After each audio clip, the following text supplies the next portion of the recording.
Why belief in God in the West, especially, is declining is a question I think that's endlessly debatable.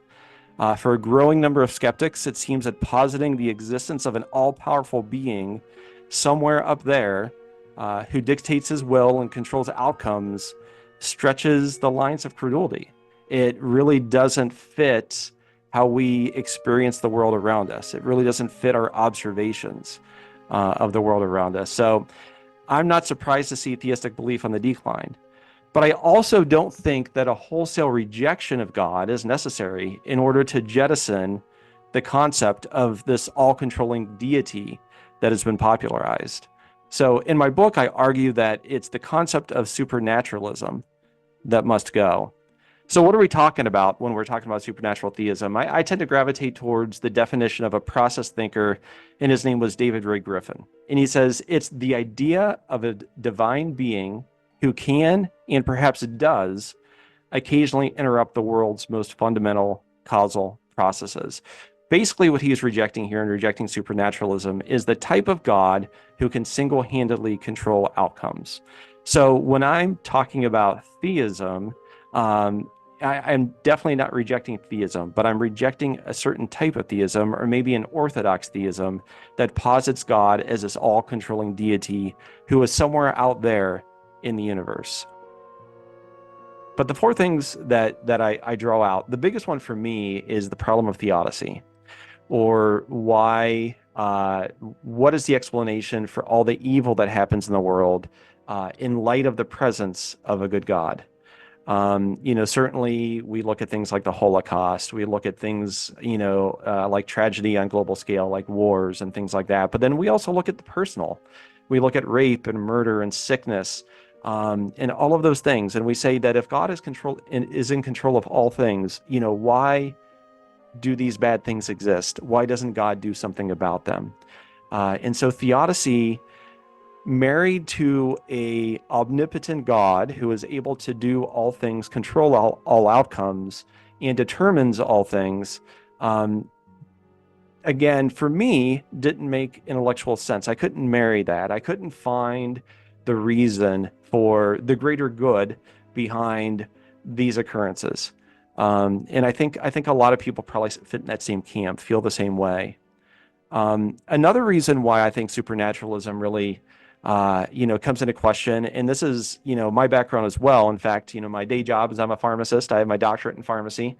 And so my background's in science in a lot of ways. I think supernaturalism is really not seen as being very compatible with scientific investigation. So we see things like creation out of nothing, the formation of Adam from dust. We see the problem of the process of an arduous evolution, and that being not necessarily compatible with the hand of a loving, all-controlling deity. When God is allowed to intervene in the world and do whatever God wills, we really start to leap outside the bounds of what we consider to be able to be investigated. And I think the end result of that is we tend to put science and faith up against each other. The problem with that is, as we're able to explain more and more with science, the need for God becomes less and less.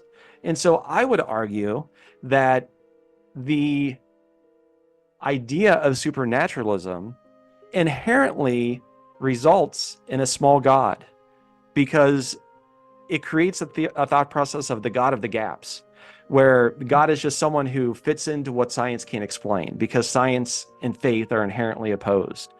So again, finding something to marry the two would be something that I would find important. The third out of four reasons that I go into in my book is the problem of divine hiddenness.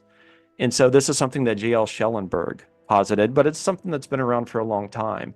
And basically, it's the idea that if God is an all-powerful being that can do what God wills, then why the heck can't we see God? Why isn't God apparent? If God is someone who loves us and wants this relationship with us, then why doesn't God show himself? And that's the problem of divine hiddenness. We say that there's this God who can control all things on one hand, and on the other hand, we have people that have a seeker's heart wanting to see God, and God apparently not showing up. And then the last one would be what I call the problem of supernaturalism and biblicism. So it's the idea of a God who can control anything, being able to record an inerrant and infallible text on paper. And that's married together in traditional theism.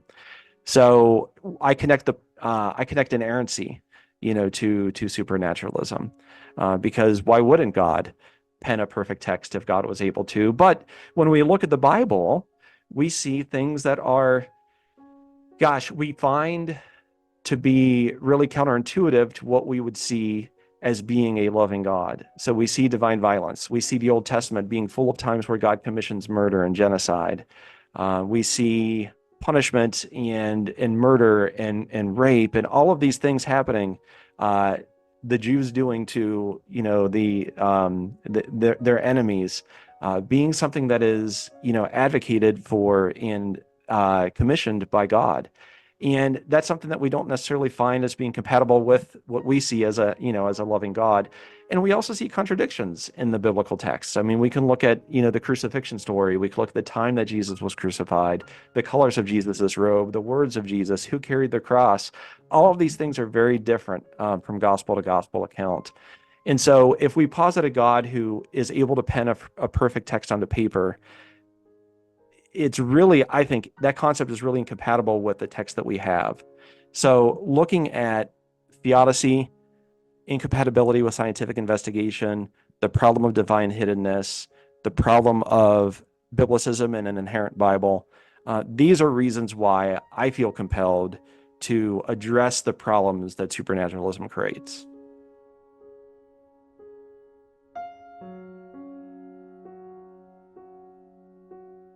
Process theology, in short, is a theological approach that views reality as a dynamic process of constant change and becoming, where God is not a detached, omnipotent being, but rather is actively involved in the world as a relational and a persuasive force.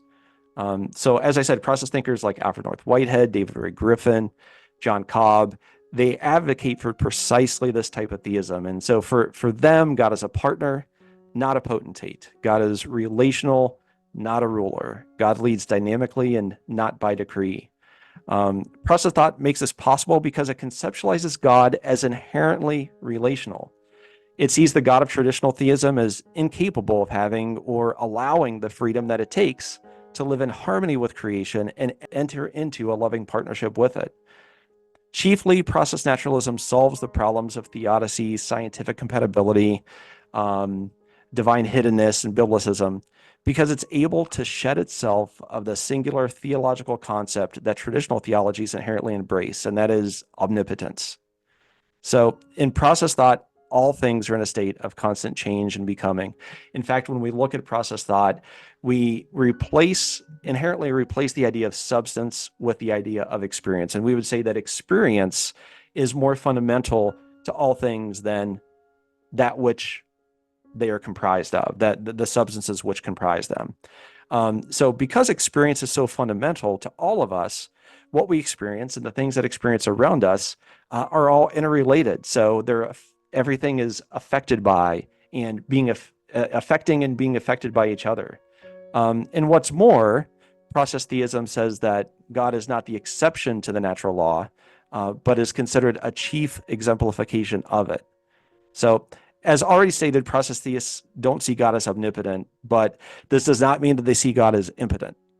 In fact, they may ask the question of orthodox thinkers, what takes more prowess, dictation or persuasion? The process God is seen as a persuasive God. So the God of process theism loves and lures and woos creation towards the divine purpose. Moment by moment, God acts and reacts, responding to the free choices of all things. Like the chief conductor of a divine symphony, God leads the orchestra of the universe. Creativity the caliper, love the ley line, beauty the byproduct. I see this as, for me, the most satisfying, compelling view of God. I think one thing, that folks can ask is, if you hold to such an unorthodox view of God, can you still be a Christian? Can you still, carry some of the basic beliefs and have some of the basic doctrines? And I would say that, maybe some things need to be reframed. But I would say that, as if I'm defining Christian as someone who believes in Christ, the redemptive abilities of Christ and a relationship with Christ, that nothing has changed for me in becoming a process thinker. I'm still a follower of his, and I still believe that eternity is something I can experience with God and through Christ.